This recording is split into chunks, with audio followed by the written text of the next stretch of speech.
So, welcome to today's session in physics. Today, we are continuing with applications of Gauss's law. The second application, that is uniformly charged infinite plane sheet. Okay, so here we have an infinite plane sheet whose surface charge density is plus sigma. Means it is a positively charged sheet and its surface charge density is sigma.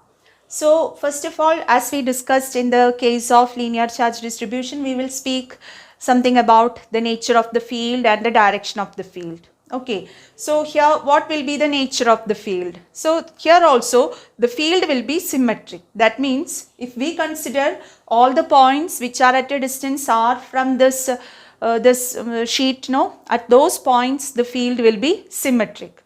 So that field will have the same magnitude. So the electric field is symmetric. That is why again here we considered a cylindrical Gaussian surface. But in this way we have considered so that the point P comes at this base surface of the Gaussian surface. Okay, so this is what is the Gaussian surface. So having the point P at the periphery, we are assuming this Gaussian surface. Now what about the direction of the electric field? So the thing is this, here also we can find the electric field due to small areas of the sheet. What is the electric field produced here? So as we discussed in the previous case, that electric field will be in different directions so that the only horizontal components remain and the vertical components will get cancelled. So horizontal components remain means what? It is in this direction. So the thing is this, at the point P, the net electric field due to all the point charges which we can assume on the sheet of charge, that will be, the total electric field will be in this direction. Okay, so how we speak about the direction of that means electric field due to this plane sheet. If sigma is greater than 0, this electric field is normal to the plane. So it is normal to plane and it is outwards. It is directed outwards or it is away from the plane. And if sigma is less than 0, then also electric field is normal to the plane. Electric field is normal to the plane and it will be inwards. So this is what we can say about the direction of electric field. So once again, the field is symmetric. That means at all points, at all equidistant points from the plane sheet, the field will be same. And one more thing, that means sigma, if sigma is greater than 0, the field will be directed outwards. And if sigma is less than 0, it will be directed inward, and in both the case it will be normal to the plane of the sheet. Okay, so this is about the direction. Now let's go to the magnitude. So to discuss the magnitude, we need to use Gauss's law, which is phi E, total electric flux, is equal to Q by epsilon 0. So we know the expression for total flux, that is summation E dot delta A. So summation E dot delta A we need to find and we need to equate it to Q by epsilon 0. That's what. So let's start with this part, that is total flux. So as we did earlier, we will consider this cylinder to be of 3 surfaces, 1, okay, and 2 and 3. What I have put arrow mark, they are the directions of area vector. Okay, here area vector A, it is in this direction. Okay, now in the third surface, this is the direction of area vector, and we assume this area, this base area, to be A. So when we come to third surface, we will discuss something. So let A be the base area. So coming to the first one, the total flux or the flux through this base area 1, it will be E dot A. So it is E dot A, that is equal to EA cos, what is angle here? Theta. Here theta is equal to 0. Both electric field and area vector are in the same direction. So EA cos 0, and that is the same as EA. So phi 1 is equal to EA.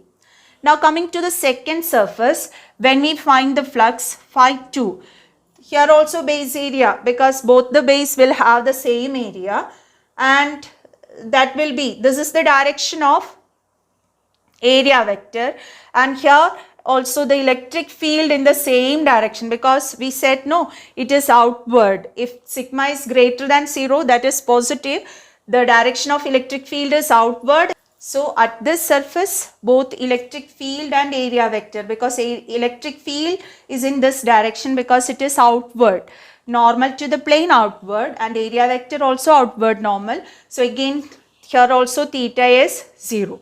So here we get phi 2 is equal to EA. So phi 1 and phi 2 are same, EA. Now coming to phi 3. So here you look, area vector is in this direction. Anyway, electric field will be in this direction, normal to the plane. So what about this angle? Angle will be equal to 90 degree, and hence phi 3 will be equal to 0, because cos 90, it is 0. So phi 1, phi 2, phi 3 we got. So total electric flux phi total is equal to what? EA plus EA plus 0, that is 2EA. So total flux here it becomes 2EA. Now we will substitute this 2EA in this expression. So we have 2EA. So that is 2EA, it is equal to Q by epsilon 0. Substituting in this equation, that is in Gauss's law, we have 2EA equal to Q by epsilon 0. Now what is this Q?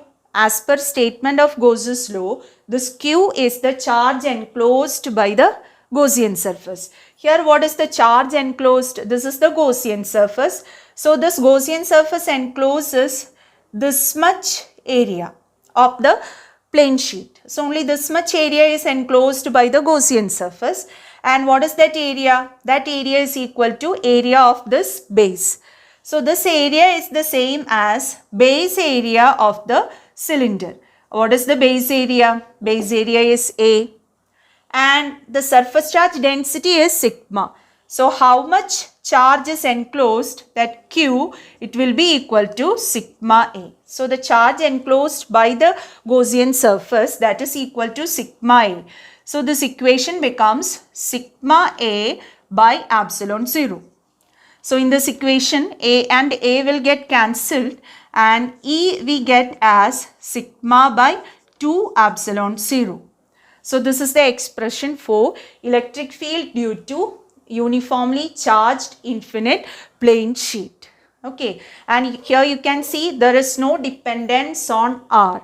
So here we prove that electric field due to an infinitely charged, uniformly charged plane sheet, it is independent of distance. At all points we have the same electric field, and that electric field is sigma by 2 epsilon 0, and the vector expression, it becomes sigma by 2 epsilon 0 into n cap.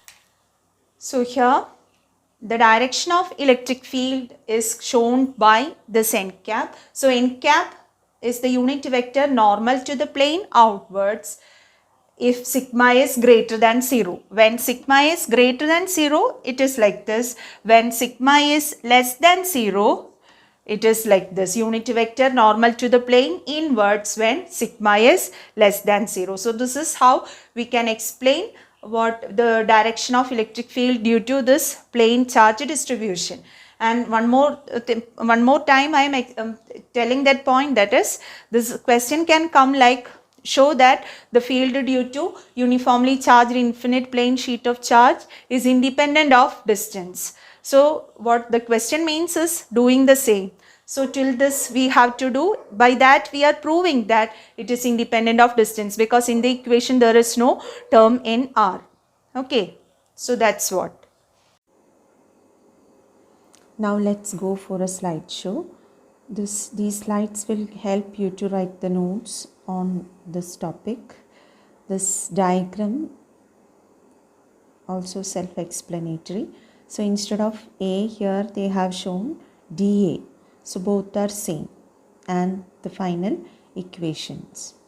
Now coming to the next slide, we have the electric field due to an infinite plane sheet of charge depends on the surface charge density and is independent of the distance r.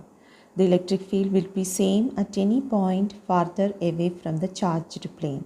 And if sigma greater than 0, the field is outward, and if sigma less than 0, the field points inward, both the case perpendicular to the plane. Now let's find the field due to two parallel charged infinite sheets. So we are having two large charged plane sheets with equal and opposite charge densities, that is plus sigma and minus sigma, and they are placed parallel to each other. And we have to find the electric field between the plates and outside the plates using Gauss's law. And we know the field due to each plate is having a magnitude sigma by 2 epsilon 0, and their directions are different according to whether sigma is positive or negative. So at P2 and P3, the electric fields are in opposite direction. The field due to positive plate and negative plates are in the opposite direction, and in between they are in the same direction. So what happens is, outside both the fields get cancelled, and in between the two plates the two fields, that is E plus and E minus, they get added. And we know, since the charge densities are same, both the fields are of same magnitude and same direction, and hence the total electric field will be sigma by 2 epsilon 0 plus sigma by 2 epsilon 0 equal to sigma by epsilon 0. And the direction of this electric field inside the plates is from positively charged plate to the negatively charged plate, and is uniform everywhere inside the plate. Thus, we can conclude that when we have two oppositely charged parallel plates with the same charge densities, the electric field between the two plates is uniform and is directed from positive plate to negative plate, and outside the plates the electric field is 0. So in between the plates the field has a magnitude sigma by epsilon 0.